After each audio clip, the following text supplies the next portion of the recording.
मैंने फिर से घुमा रहे आप? नहीं घुमा रहा नहीं हूँ मैं बस यही बोल रहा हूँ कि अब आपने गोल वाला लक़ब दिए, ये तो मेरा काम ही घुमाना रहेगा फिर। तो मैं यही बोल रहा हूँ, पहले भी यही बोलता हुआ आया हूँ कि दुआओं में बहुत तासीर है। आप लोग भी दुआएं करिए, मैं भी दुआएं कर रहा हूँ। अल्लाह पाक जो जमात के हक़ में बेहतर हो, मेरे हक़ में बेहतर हो, अल्लाह पाक वो फैसला ले बस। आपको पता है कि एक जलसे में असद साहब ने कहा था कि फ़ारूक शाब्दी, मैंने आपका इस्तीफ़ा कबूल नहीं किया हूँ, मैं आऊँगा, आपके वालिद साहब से बात करूँगा। तो अगर असद साहब आपके घर आते हैं, आपके वालिद साहब से बात करते हैं, तो क्या फ़ारूक शाब्दी छोटे भाई के नाते वापस मजलिस में आएंगे? पहले तो ये बात आप लोग कान खोल के सुन लीजिए कि फ़ारूक शाब्दी जो भी किया है असद साहब को घर बुलाने के लिए नहीं किया। असद साहब ये उनका प्यार था। हाँ, ये उनका बड़प्पन है।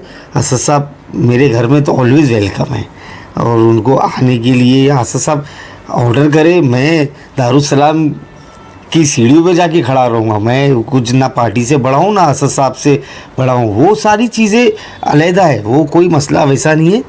कुछ बातें हैं जिसकी वजह से थोड़ा सा नाराज़गी हो गई थी, और जो होना था हो गया। फ़ारूक शाब्दी साहब, ऐसी क्या नाराज़गी है? क्योंकि बहुत सारी चीज़ें देखी जाती है कि पॉलिटिकल जो है वो भी एक घर ही होता है, तो हर घर में नाराज़गी देखी जाती है, हर घर में नाराज़गी होती है, आपस में लोगों के रिश्तों में मनमुटाव होता है। तो ये मनमुटाव दूर कब होगा? नहीं, ये घर ही है, इसलिए सिर्फ नाराज़गी है ना। मैंने आज तक पार्टी जो इस्तीफ़ा दिया हूँ, सदर साहब ने उसे कबूल नहीं किए, तो दरवाज़े मेरे लिए भी साहब ने खुले रखे। तो बस इन शॉर्ट में यही बोलना चाहूँगा कि आप दुआ करिए। सुबह का भूला अगर शाम को घर वापस लौट आता है तो उसे भूला नहीं कहते, मैं बस यही बोलना चाहूँगा। अच्छा सर, आप इलेक्शन के एन वक्त पर पार्टी से किनारा कशी आपने कर ली थी, उसके बावजूद मुंबई के अंदर जो चुनाव, जो परफॉर्मेंस, मानकोट शिवाजी नगर कॉन्स्टिट्यूंसी, अणुशक्ति नगर के अंदर भी 2 सीट जीत कर आई है, उसके अलावा पूरे महाराष्ट्र में 100+ सीट जीत कर आई है, तो काफ़ी दिलचस्प है। और सर, मैं औरंगाबाद का एक इंटरेस्टिंग वाक़या बता दूं, जहां तक मेरी स्टडी है, औरंगाबाद में इम्तियाज़ जलील साहब ने 25 सिटिंग कॉरपोरेटर्स की सीट बदली कर दी, उनको टिकट दी नहीं, उसके बावजूद वहां पर 33 कॉरपोरेटर जीत कर आए। तो आवाम के अंदर जो मजलिस घर कर गई है, ये कहीं ना कहीं बहुत बड़ी बात है। बिल्कुल बहुत बड़ी बात है। और महाराष्ट्र में पूरा जो रिज़ल्ट आया, 125 सीट एमआईएम की जीत कर आई है, जो कि बहुत ही आउटस्टैंडिंग फिगर है, अच्छा परफॉर्मेंस रहा पार्टी की तरफ से। और रही बात इम्तियाज़ जलील साहब की, जिस दिन वहाँ पर तमाशे हो रहे थे टिकटें कटने के बाद, इम्तियाज़ भाई के बारे में अनाप शनाप बोला जा रहा था, उनकी गाड़ी पर हमला हुआ था, मैंने जिस दिन ये न्यूज़ देखा था उसी दिन मैं बोला कि ये मजलिस की कामयाबी की निशानी है। क्योंकि मैं भी, हमारे लीडर इम्तियाज़ भाई हैं, असद साहब से बहुत कुछ सीखा हूँ। तो जब इम्तियाज़ भाई बॉम्बे आए थे आपको मनाने के लिए? नहीं, जब तो मैं मनावा ही था, ऐसा कोई मसला नहीं था, मनाने के लिए इंटरव्यूज़ चालू थे। तो मैं मोहब्बत करते हैं, जो जुड़े हुए हैं आपके साथ, जो आपके चाहने वाले लोग हैं, उनको एक आखिरी क्या पैगाम देंगे? पैगाम तो देखिए, आज आप बहुत बड़े दिन आके आप मेरा इंटरव्यू ले रहे हैं।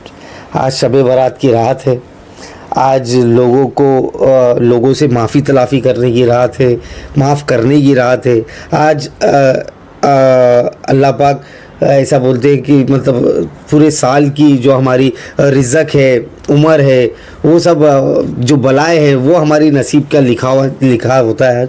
तो मैं आज सबसे पहले तो तमाम आलम इस्लाम को शब बारात की बहुत बहुत मुबारकबाद दूंगा, और अल्लाह से ये दुआ करता हूँ कि ये शब बारात की रात के ये मुबारक मौके पर इस रात की बरकतों से अल्लाह पाक मुझे माफ़ करे अगर मैंने जाने अनजाने में किसी का भी दिल दुखाया रहूँगा, और अल्लाह पाक मुझे भी आफ़तों से और बलाओं से महफूज रखे। अल्लाह पाक तमाम आलम इस्लाम को आफ़तों से बलाओं से दूर रखे, सबकी उम्र दराज करे।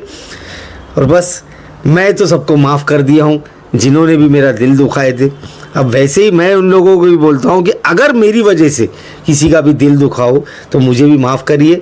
मेरे चाहने वाले, मेरा कैडर, मेरे मुंबई के, मेरे सोलापुर के लोगों से मैं हाथ जोड़ के विनती करता हूँ, गुजारिश करता हूँ कि मेरी वजह से मैं जानता हूँ आप लोगों को तकलीफ़ हुई, मुझे अल्लाह के वास्ते माफ़ करिए और जमात के साथ जुड़े रहिए और काम करिए। अल्लाह पाक आपको खूब तरक्की दे। शुक्रिया।